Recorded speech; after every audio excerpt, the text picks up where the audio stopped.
સુંદર જંગલમાં સવાર થઈ છે. પક્ષીઓ ગાઈ રહ્યા છે અને ફૂલો હળવે હળવે લહેરાઈ રહ્યા છે. આ જંગલમાં રહે છે આપણો મસ્તીખોર મિત્ર ચિન્ટુ વાંદરો. ચિન્ટુને કૂદાકૂદી કરવી બહુ ગમે. તે એક ડાળી પરથી બીજી ડાળીએ કૂદે છે અને મજા કરે છે. તોતો તેને જોઈને આશ્ચર્યથી જુએ છે. અરે, અચાનક ચિન્ટુ ઊંધો લટકી જાય છે. તેને લાગે છે કે આખી દુનિયા જ ઊંધી થઈ ગઈ. પોપટભાઈ હસીને કહે છે, ચિન્ટુ, દુનિયા નહીં, તું જ ઊંધો છે. પણ ચિન્ટુ તો માને જ નહીં.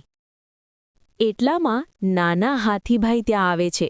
તે આશ્ચર્યથી પૂછે છે, અહીં શું થઈ રહ્યું છે? પોપટભાઈ બધું સમજાવે છે. ચિન્ટુ નીચે ઉતરે છે અને અરે વાહ, દુનિયા તો સીધી જ છે.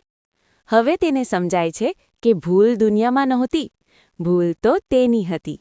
બધા મિત્રો હસે છે અને ખુશ થાય છે. શીખ: ક્યારેક દુનિયા ખોટી નથી હોતી, આપણે જ તેને ખોટી રીતે જોતા હોઈએ.